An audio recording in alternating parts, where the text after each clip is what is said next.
Welcome to Education Matters, presented by the Public School Forum of North Carolina. I'm your host, Mary Ann Wolf.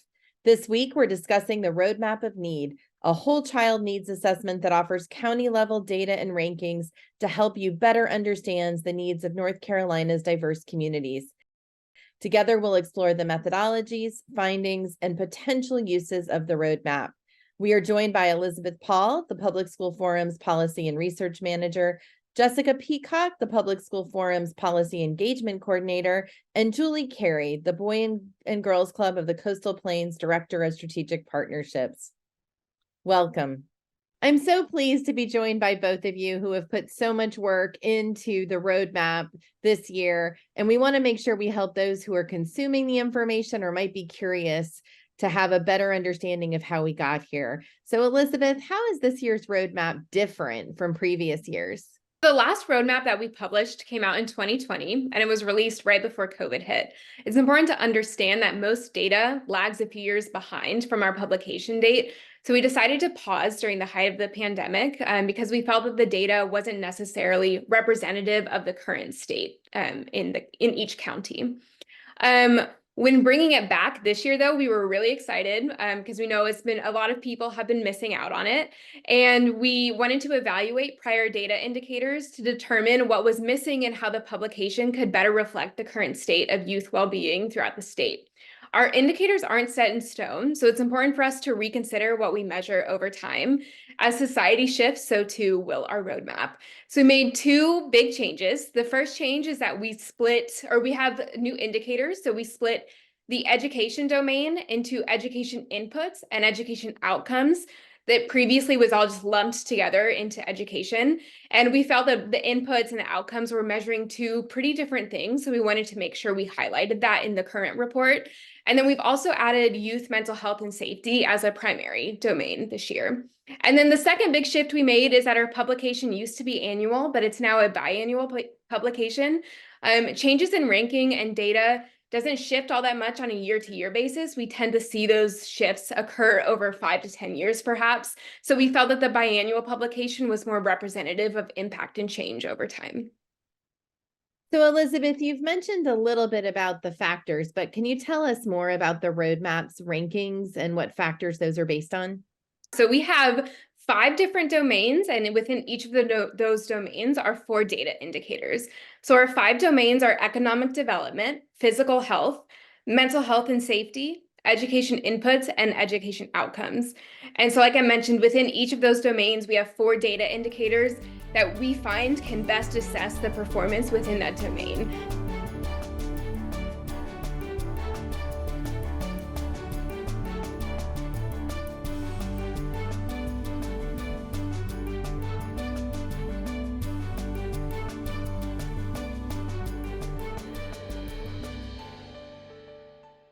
It's important for us to point out, though, that there are, of course, hundreds more indicators that we could include that impact youth well-being and success across the state. But unfortunately, not all data that we may want to present is collected and tracked equally. So we are somewhat limited into our choices based on what is available to us, especially whether or not it's collected rigorously and updated regularly. Well, and I know as people are listening, they're thinking, oh, I want to go look and see. So I know we're going to show them how to go look and see how their county's doing and how that compares across.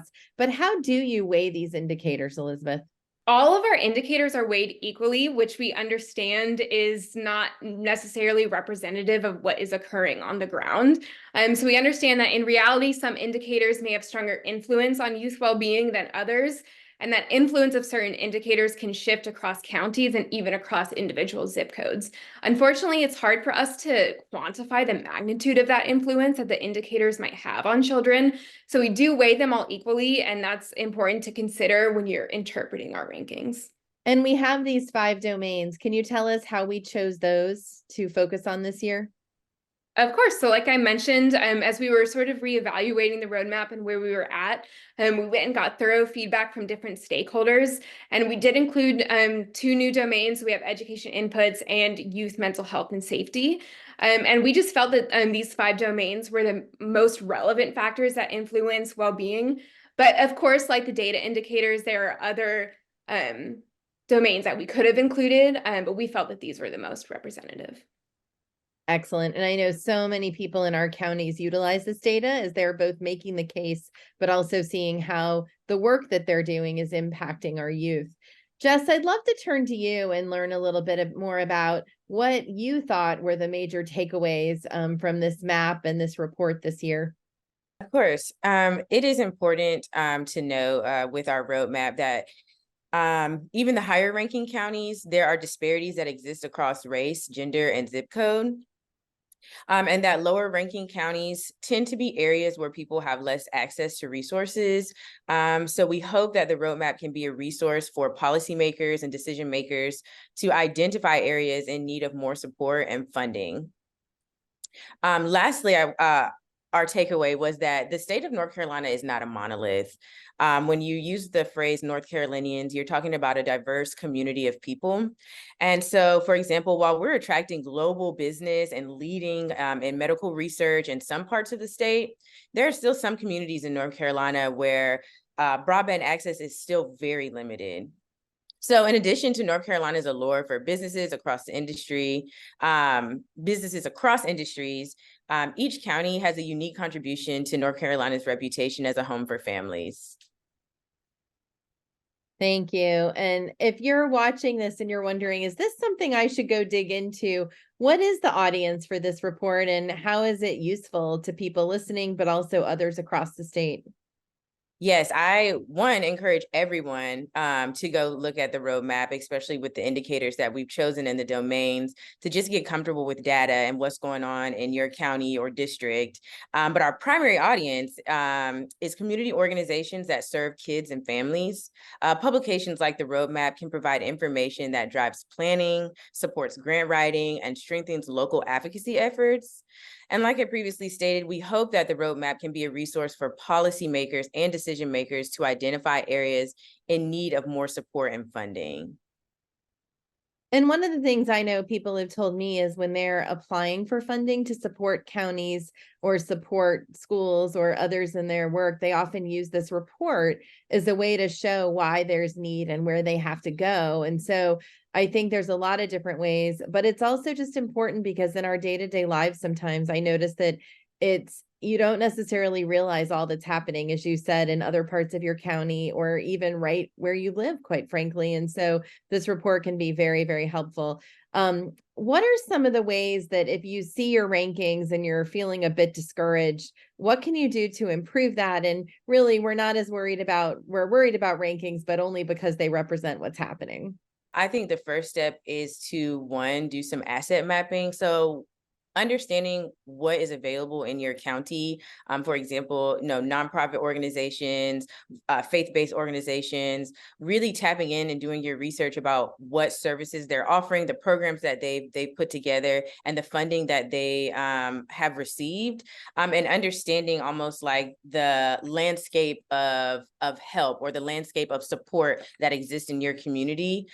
The second step would be to join in on those organizations, learn more about them, and join their efforts. If you are leading one of the organizations, right, and you feel compelled to do more or feel that you can have a bigger impact, I highly suggest partnerships. We can't do this work alone. And again, when we work together, we can impact larger communities and we can have a deeper impact in our communities. So again, after you've done your research about the resources that exist, the organizations that are already doing the work, joining in on the work of those organizations, and then again, being a bridge or a partner to the organization. So again, that your impact can be larger, wider, and deeper. Secondly, on your own as an individual, I highly, highly suggest, again, reaching out to policymakers and decision makers in your community, sharing the data with them as they go in and vote on policies that impact your community and the state as a whole. So really understanding how your local government works so that your advocacy efforts are both strategic and intentional. And again, there's no act that's too small as far as advocacy goes. So if all you can do right now is write a letter or send an email or make a phone call, that also has impact, just like the fundraising and attending galas and volunteering your time with organizations. Well, and Jess, I know you have been a teacher in the past, and I'm just curious when you look at this report, whether for the county you taught in or others, what resonates with you about that? Like, how does that connect to the students that were in your schools? It is a very humble reminder that while kids come to schools, kids are coming from families. And there are domains that impact students that show up in their academic and behavioral performances that we don't necessarily think about. Kids are coming to school impacted by things outside of what we normally think about, which is like clothes and food and health. Kids are being raised by families, and the stress on families can often mean a stress on kids. And so for me, it's important, again, like I suggested, to tap into organizations that are really trying to address some of these other indicators, especially as a teacher, because we know that when these indicators are addressed, other indicators will see an increase in some of these other indicators, especially things like graduation rate. Will also be able to see an impact on academic achievement as well. So understanding impact beyond, food, clothes, and shelter, as far as working with students and working with families. Well, thank you so much for sharing that. And thank you to both of you for this work. I assure those that are listening or watching that you will love diving into this data. And while you can spend just 5 minutes and learn a lot, my guess is you'll want to spend a lot more. So Jess and Elizabeth, thank you so much for joining us today. Thanks for having us, Mary Ann. Thank you so much. After the break, we will be joined by Julie Carey, the Director of Strategic Partnerships for the Boys and Girls Club of the Coastal Plain. Education Matters is brought to you each week in part by Participate Learning, uniting our world through global learning. We are so pleased today to be joined by Julie Carey, the Director of Strategic Partnerships for the Boys and Girls Club of the Coastal Plains. Welcome, Julie. Thank you. I'm so excited, Julie, to have you here, both in your current role with the Boys and Girls Club, but also as a former principal and educator as well. So thank you for bringing that perspective. We'd love to start by hearing from you about who do you think can benefit from this year's roadmap? Well, the list goes on and on and on of who can benefit from the roadmap of need. Any community stakeholder in your area really needs a copy of this, but certainly your local and state governments, city councils, county commissioners, and certainly at the state level as well. Your public school partners need the roadmap of need. Higher ed needs your roadmap of need, whether that be the community college or your four-year universities. Policymakers need a copy of the roadmap of need, as well as nonprofits like myself, anyone that is an out-of-school time provider. Funders also need this as well because, we come to them for support, and they too need to understand the needs in the various regions of North Carolina. And certainly our families do as well. So it's a wide range of people from all walks of life that certainly need the benefit of the roadmap of need. Thank you. And how have you used the roadmap as a tool, Julie?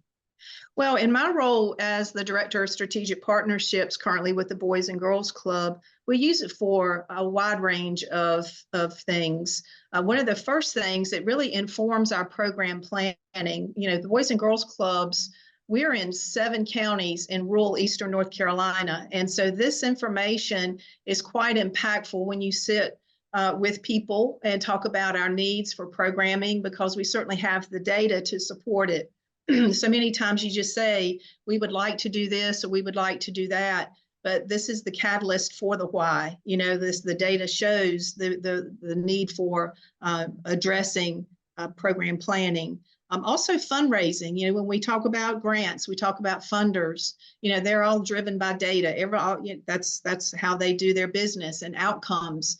And so we also use it tremendously in fundraising. We use a lot of outcome measures, but it also is the catalyst for the why of what we do. And then, of course, for advocacy, we need to understand that as we're talking with people in the communities and our partners especially in the 7 counties that that I serve, it really helps paint a picture of the needs. And you're not only advocating for, I'm not only advocating for my program, but I'm advocating for all youth in the area that we serve. Certainly my priority is the Boys and Girls Clubs, but also just being sure that we're advocating for the needs and advocating for the youth, because if we don't do it, who will? Who's going to advocate and be that voice for them? Thank you. And what is the benefit of having county-specific data? The county by county data, when we're sitting here with 7 counties, like I said, in the communities that we serve, and when you take those 7 and you even compare the 7 that we have and that we serve, it just certainly pops out, wow, look at what they're doing here, but gosh, there's so much we could do there.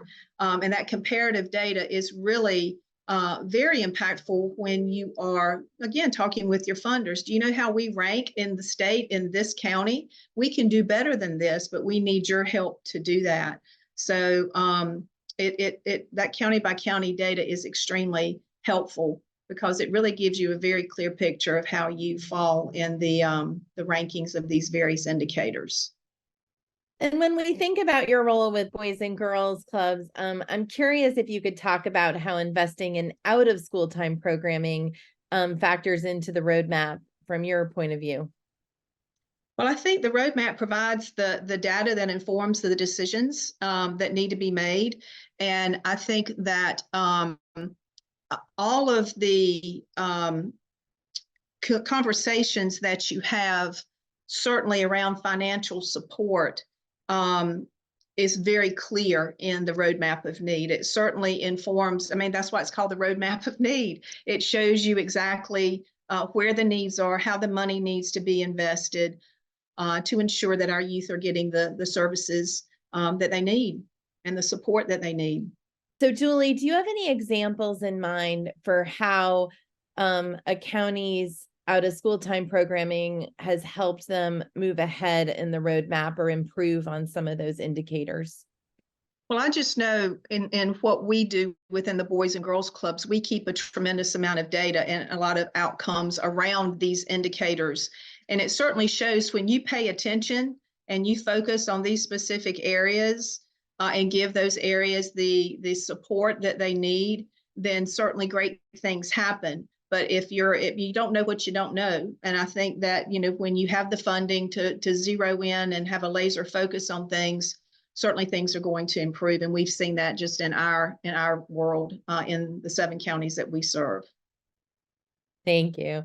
And how can we as a state continue to support out of school time learning opportunities to help our communities with all of these indicators and our students? I think one of the things we've got to do is sort of change the perception of what we do in after school. I think so many people have a perception that it's just a daycare until parents come and pick them up after school.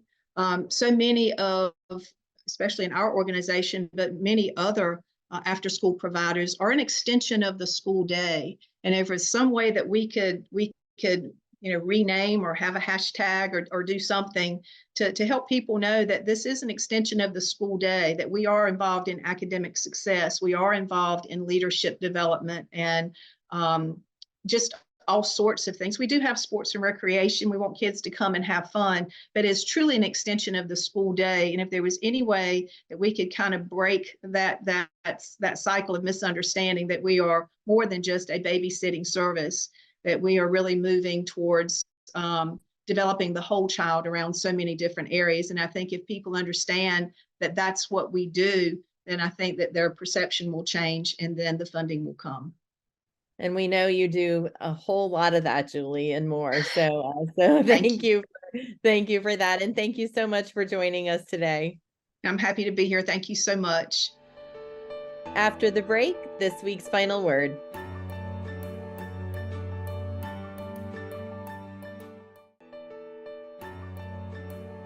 The Public School Forum's Roadmap of Need was first published in 2010 by the North Carolina Center for After School Programs to inform policymakers, funders, and citizens of needed investments on a county-by-county basis. From its inception, the main focus of the roadmap has been preventive care, including after-school programs, health care, and job programs, which, among other key factors, can have major impacts on the success of a community's youth. The first roadmap used 10 indicators to assess need in these areas. 13 years later, the 2023 roadmap was created using 20 indicators across 5 domains: economic development, physical health, mental health and safety, education inputs, and education outcomes. The Forum team believes these 5 domains capture the interconnected conditions and resources that are necessary for a child to succeed, both inside and outside of the classroom. The roadmap now strives to be a whole child needs assessment, which is critical to understanding what is needed for each child to have in order to thrive in school and in life. In addition to expanding the roadmap's consideration, the target audience has also expanded. The roadmap has proven to be a key resource for policymakers, school leaders, out-of-school time providers, funders, nonprofits, families, and the public to identify and communicate about areas in need of targeted investment. The roadmap allows each of these audiences to focus on the needs of their individual counties where making decisions about how to invest time and resources, which can be crucial in a state where needs can vary drastically depending on the community. In North Carolina, school funding is often heavily dependent on the local tax base, creating significant disparities in the resources available depending on the wealth of a school district's community. This creates a cycle of inequitable funding in which those districts with the most need repeatedly have the least to work with. That cycle can be seen in many rural districts where the majority of our state students live and learn. Arguments against investments in education and other similar areas are often based on the idea that blindly throwing money at issues won't fix them. However, the roadmap gives us the necessary data to know which investments would be the most beneficial. Equitable funding based on need is a crucial step in improving North Carolina's public schools so that they can reach their full potential and prepare students to be successful, productive members of an ever-evolving world. The future of our state is worth investing in. The futures of our communities are worth investing in, and the futures of our children are certainly worth investing in. When we have the information needed to make the necessary investments, the only thing left to do is act. To see how your county ranked, you can view the full 2023 Roadmap of Need at ncforum.org/roadmap.